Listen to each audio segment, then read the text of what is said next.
From the buzzword of unity being a consistent theme thus far in 2021 to how recent issues shined a spotlight on infrastructure. We want to jump right into our Monday morning quarterbacks segment. Joining us now for today's panel are guests Gregg Rothschild and Nate Hochman. Good morning to both of you. Thank you for joining me.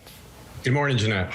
All right, Thanks. well, you heard it there. Unity has been used a lot by President Biden since his inaugural address, but his opponents say his willingness to pass a COVID relief plan, for example, without bipartisan support shows that he is doing the opposite. Do you believe that to be the case? Gregg, I'll start with you.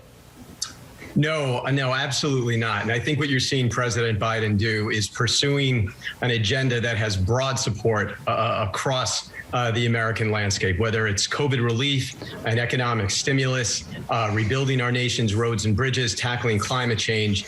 These are all issues that poll very, very high, even among many Republicans.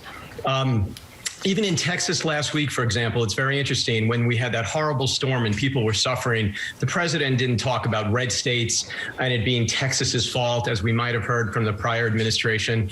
He sent aid. He declared a national emergency. We're not waking up anymore to kind of hateful tweets that we used to.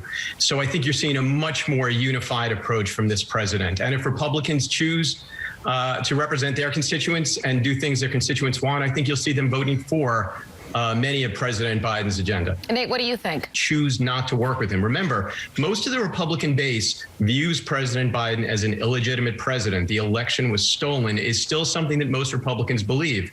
So that doesn't leave a lot of room left for President Biden to work with them. I think he's going to pursue what he perceives to be a unifying agenda. I think he's going to have broad support among the public.